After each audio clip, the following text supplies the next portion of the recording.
श्री शिवाय नमस्तुभ्यम। हर हर महादेव। दोस्तों, आप सभी लोग जानते हैं कि 10 मार्च 2025 यानी सोमवार को पड़ रही है फाल्गुन महीने की आमल की एकादशी। और दोस्तों, ये वो एकादशी तिथि है जो फाल्गुन महीने में पड़ने वाली सबसे बड़ी तिथि है, क्योंकि यह सोमवार के दिन पड़ रही है और इसका बहुत ही बड़ा और विशेष महत्व होता है। पूज्य गुरुजी ने कहा है, अगर कभी भी मौका लग जाए और फाल्गुन महीने की एकादशी तिथि सोमवार को पड़ जाए तो आप लोगों को 11 चावल के दाने का उपाय तो अवश्य ही करना चाहिए। इन दोनों का संयोग बहुत ही कम आता है। और दोस्तों, पूज्य गुरुजी ने अपनी शिव महापुराण की कथा में बताया है, इस दिन आपको 11 चावल दाने वाला उपाय तो अवश्य ही करना चाहिए, क्योंकि ऐसा दिन पूरे साल में सिर्फ एक ही बार आता है। और दोस्तों, आप सभी लोग जानते हो कि सोमवार एकादशी का अगर सबसे बड़ा कोई उपाय है तो वो 11 चावल के दाने वाला उपाय है। तो दोस्तों, इस सोमवार के दिन आप लोगों को इस 11 चावल दाने वाले उपाय को जरूर करना है। बहुत सारे लोग होंगे जिन लोगों ने इस उपाय को न किया हो, मतलब पूरा साल निकल गया और उन्होंने किसी भी दिन इस 11 चावल दाने वाले उपाय को न किया हो। पर दोस्तों, आपके पास एक आखिरी मौका बचा हुआ है जो कि 10 मार्च के दिन है। तो इस दिन आप लोगों को इस वाले उपाय को जरूर कर लेना है। भले ही आपने पूरे साल भर इस उपाय को ना किया हो, पर अगर आपने इस फाल्गुन महीने की एकादशी के दिन अगर इस वाले उपाय को कर लिया तो आपको इस उपाय को करने का वो फल मिलेगा जिसकी आपने कभी कल्पना भी नहीं करी होगी। इसीलिए आप लोग इस वाले उपाय को एक बार जरूर कर लेना, ताकि आप लोगों के हाथ से यह मौका ना जा सके और आपको इस उपाय को करने का फल मिल सके। दोस्तों, यह उपाय पंडित जी ने अपनी अभी की ही शिव महापुराण की कथा में बताया है जी। इस उपाय को आज हम आपको बहुत अच्छे से समझाने वाले हैं। इस वीडियो को देखने के बाद इस उपाय को समझने के लिए आपको कोई और वीडियो को देखने की जरूरत नहीं पड़ेगी। तो चलिए दोस्तों, उपाय को शुरू करते हैं। देखिए, ये इस फाल्गुन महीने के आमलकी एकादशी के दिन ये इतना खास होता है, इतना महत्वपूर्ण होता है। देखा गया है, कभी कभी बड़े बड़े पूजा पाठ अनुष्ठान से जो मनोकामना पूर्ण नहीं होते, वो इस फाल्गुन महीने के सोमवार के दिन एक छोटे से उपाय करने से ही आपकी मनोकामना पूर्ण हो जाती है। और बहुत सारे लोगों ने इस उपाय को किया भी है और उनको इस उपाय को करने का फल भी जरूर मिला है। अगर आप लोग भी इस उपाय को सोमवार एकादशी के दिन करना चाहते हैं तो आप इस उपाय को पहले अच्छे से समझ लेना, सुन लेना, उसके बाद करना। आपको इस उपाय का फल जरूर मिलेगा। और इस उपाय को कर लेने से आपके घर में चाहे किसी भी प्रकार की दुख और समस्या क्यों ना चल रही हो, आपको उसका कारण भी नहीं पता है कि भाई ये समस्या किस कारण से चल रही है। उसका कुछ भी कारण हो सकता है, जैसे पितृदोष हो सकता है या किसी भी तरह का मंगल दोष भी हो सकता है। तो इस दिन आप लोगों को यह वाला उपाय कर लेना है। ये एक ऐसा उपाय है जिस उपाय को अगर किसी विशेष दिन पर किया जाए तो भाई उस विशेष दिन का जो है वह तो हमें मिलता ही मिलता है, पर हमने उस दिन पर इस उपाय को किया है तो हमें उससे भी बड़ा फल मिलता है और फल बहुत जल्दी मिलता है, क्योंकि आप इस उपाय को बहुत ही बड़े और विशेष दिन पर कर रहे हो। तो चलिए अब उपाय के बारे में बात करते हैं, लेकिन उससे पहले आप लोगों को यह जानना आवश्यक है कि आखिर यह उपाय किस समय करना है, किसको करना है और कैसे करना है। तो चलिए हम आगे आपको वीडियो में एक एक करके बता देते हैं। लेकिन उससे पहले अगर आप लोग हमारे चैनल पर नए हैं तो हमारे चैनल को सब्सक्राइब कर लेना और इस वीडियो को लाइक करके कमेंट बॉक्स में श्री शिवाय नमस्तुभ्यम ओम नमः शिवाय जरूर टाइप कर देना। और अपने फायदे के लिए, गरीबी दूर करने के लिए इस वीडियो को पूरा देख कर जाना, तभी आपको लाभ की प्राप्ति होगी। यदि आज आपने वीडियो को बीच बीच में से देखा, काट काट कर देखा, तो आपको जीवन में कभी सफलता हासिल भी नहीं होगी। तो दोस्तों, इस 11 चावल के दाने वाले उपाय को हमें इस सोमवार एकादशी के दिन कैसे करना है, किसको करना है, किस समय करना है और कहां पर करना है, ये सारे सवालों के जवाब आपको इस वीडियो में मिल जाएंगे। और जो ये वीडियो देखेगा भाई, उसको 11 चावल के दाने वाला उपाय जरूर करना चाहिए, क्योंकि इस दिन एक चावल के दाने का भी बहुत ही बड़ा और विशेष महत्व होता है। और जब बात आ जाए 11 चावल के दाने की, तो ये सोने पे सुहागा वाली बात हो जाती है और ये एक बहुत ही बड़ा उपाय हो जाता है इस सोमवार एकादशी तिथि का। तो अब दोस्तों, इस 11 चावल के दाने वाले उपाय को आखिर करना किसको है, सबसे पहले हम लोग वो बात जान लेते हैं।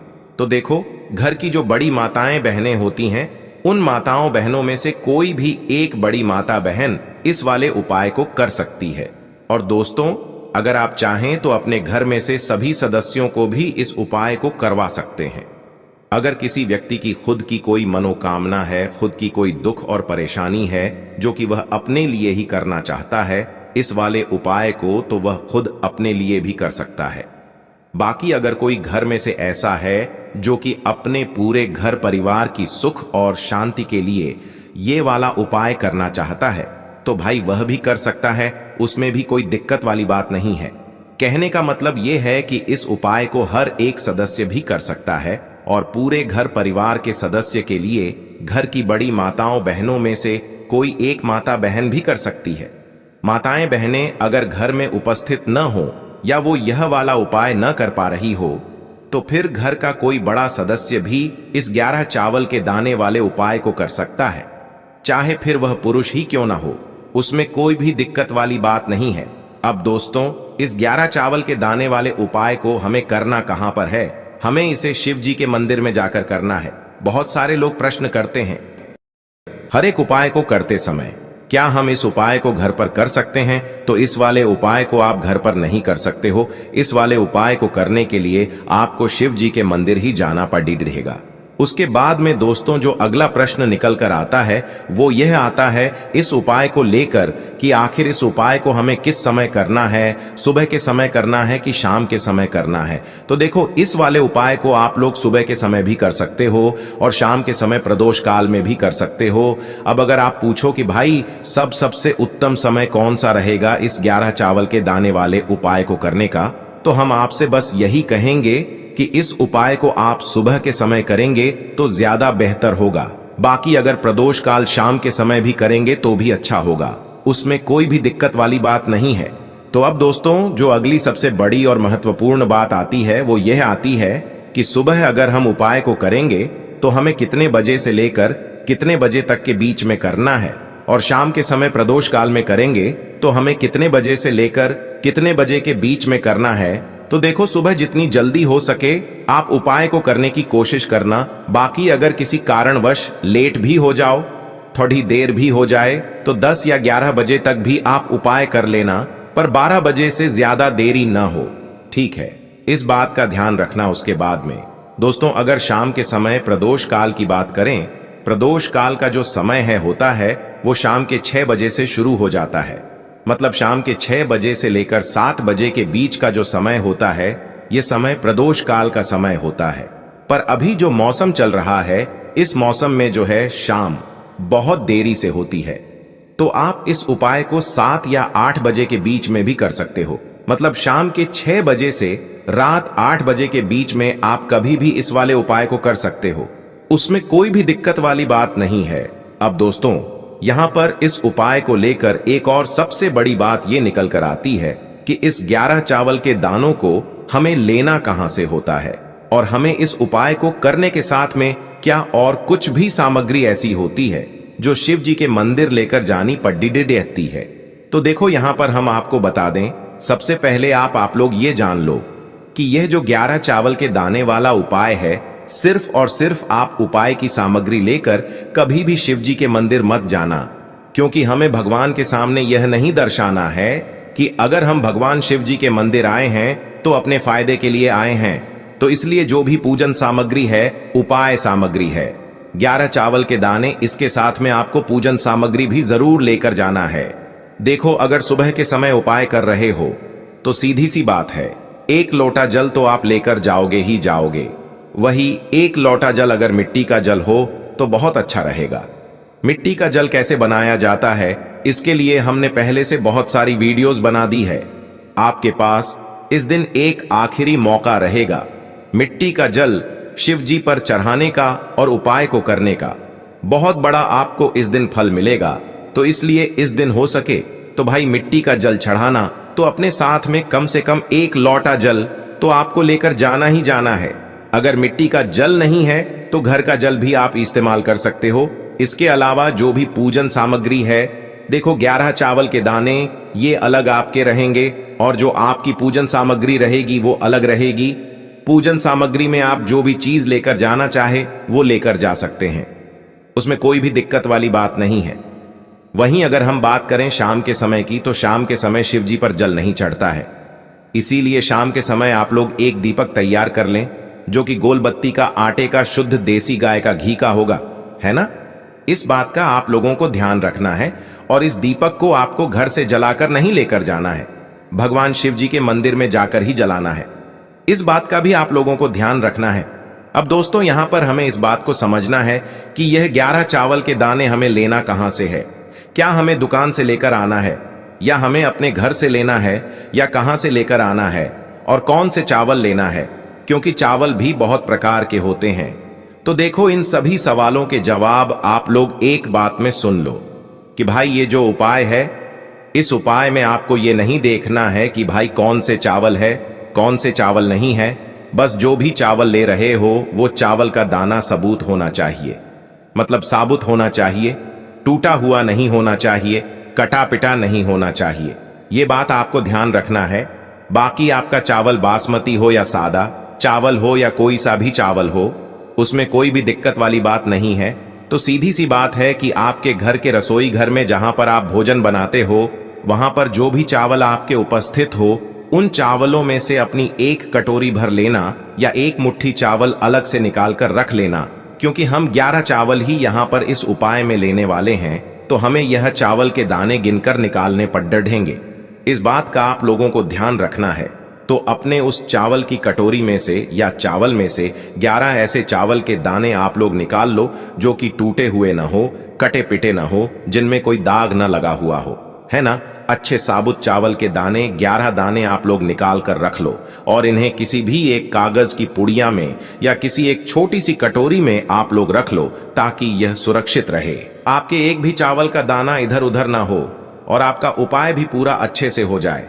तो भाई जैसे ही आपका उपाय की जो सामग्री है, 11 चावल के दाने ये तैयार हो जाते हैं, उसके बाद मैं आपको जो भी अपनी पूजन सामग्री है, सुबह के समय कर रहे हो तो 1 लोटा जल या पूजन सामग्री जो लेकर जाना चाहो उसकी भी तैयारी कर लेना। और शाम के समय जा रहे हो तो भाई अपना जो दीपक है उसे तैयार कर लेना, ठीक है। और उपाय को करते समय शुद्धता का विशेष रूप से ध्यान रखना, ठीक है। सुबह सुबह स्नान करने के बाद ही उपाय को करने की आप लोग तैयारी करना। उसके बाद अगर शाम के समय की बात करें तो शाम के समय आपको स्नान करने की जरूरत नहीं है, पर शुद्धता का ध्यान रखना है। आपको स्नान तो नहीं करेंगे, आप हाथ मुंह धोकर भी इस वाले उपाय को शाम के समय प्रदोष काल में कर सकते हैं। इसमें कोई दिक्कत वाली बात नहीं है। तो आप अपने उपाय की पूरी सामग्री तैयार करके आपके पास ही में जो आपका शिव मंदिर हो वहां पर पहुंच जाइए। सबसे पहले शिव मंदिर में जाकर आप लोगों को उपाय नहीं करना है, पहले भगवान के दर्शन करना है, भगवान से आशीर्वाद प्राप्त करना है, फिर शिव जी की शिवलिंग के पास में आना है।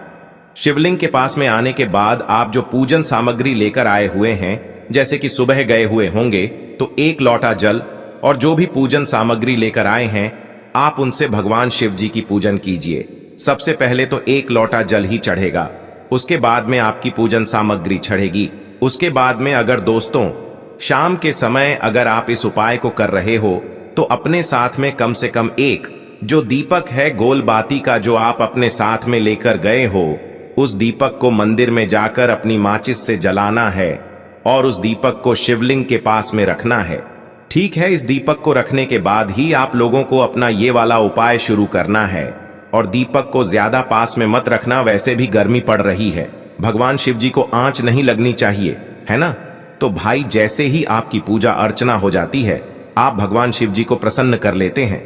उसके बाद में शिवलिंग के पास ही में आप कहीं पर बैठ जाइए, सामने या आसपास जिस जगह पर आपको बैठना हो वहां पर बैठ जाइए और अपने वह 11 चावल के दाने अपने सामने निकाल कर रख लीजिए, क्योंकि अब यहाँ पर उपाय को यहाँ पर करने की आपको तैयारी करना है। और इस तरीके से जब आप उपाय करेंगे, पूजन सामग्री करने के बाद, पूजन अर्चना करने के बाद, तो आपको उपाय का फल बहुत जल्दी और बहुत बढ़ा होकर मिलेगा। तो अपने 11 चावल के दाने अपने सामने निकाल कर रख लेना।